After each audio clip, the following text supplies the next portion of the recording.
Welcome to the Fear and Greed Afternoon Report for Tuesday, the 16th of May, 2023. I'm Sean Aylmer.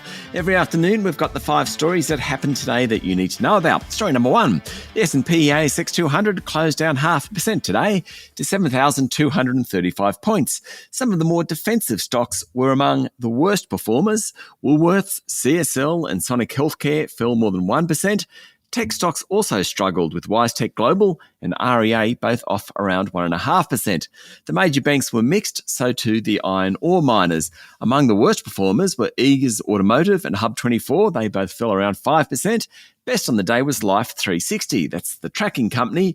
It jumped 12%, or at least the share price jumped 12%, following the release of its results that show a 34% rise in revenue and an increase in average revenue per paying customer. ASX listed but US-based buy now, pay later operator Sezzle reported its third straight quarter of profits, with a $1.7 million net profit for the March quarter, and luxury online fashion retailer Cettire more than doubled sales revenue during the March quarter. It also announced a 40% jump in customers that triggered a 3% rise in its share price.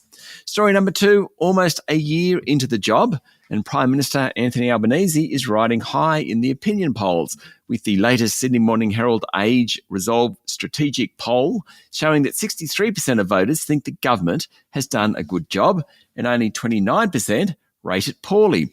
It's the same in both marginal and non-marginal electorates, and 1/3 of coalition voters have given Labor a positive rating. In terms of preferred Prime Minister, Albanese leads opposition leader Peter Dutton 53% to 20%. In terms of primary votes, if an election were held now, Labor would win 42% and the coalition 32%. Story number 3, the Albanese government is offering more than 160,000 public sector workers a 10.5% pay rise over the next 3 years. The offer of 4% in year 1, 3.5% in year 2 and 3% in year 3 has been much anticipated because it not only affects public servants, obviously, but also provides something of a benchmark in wage negotiations by other workers. The offer was tabled today by the Australian Public Service Commission, and tens of thousands of union members have 2 weeks to vote on it. Government lead negotiator Peter Reardon said it would be the largest increase in pay in over 10 years and is the right balance against inflation pressures, global economic uncertainty and broader fiscal responsibilities. The proposed increases are about half of what the Community and Public Sector Union has sought.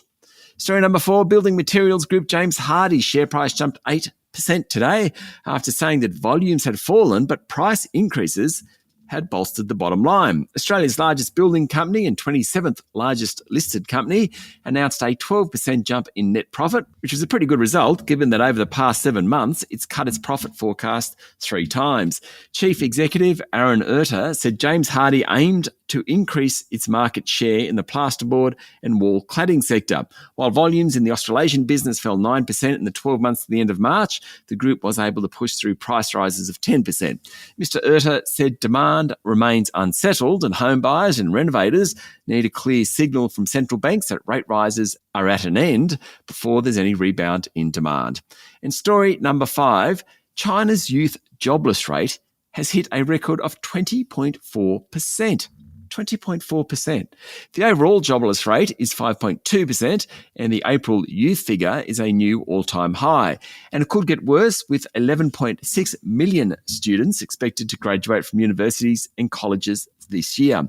In total, around 734 million Chinese people were employed last year. Now, that's about 41 million fewer than before the pandemic. It was the standout figure in a raft of data from the world's second largest economy today. The good news from the stats is that retail sales in April grew 18%, but the investment outlook is disappointing. That's it for the afternoon report for Tuesday, the 16th of May, 2023. Michael Thompson and I will be back tomorrow morning with the Wednesday edition of Fear and Greed. I'm Sean Aylmer. Enjoy your evening.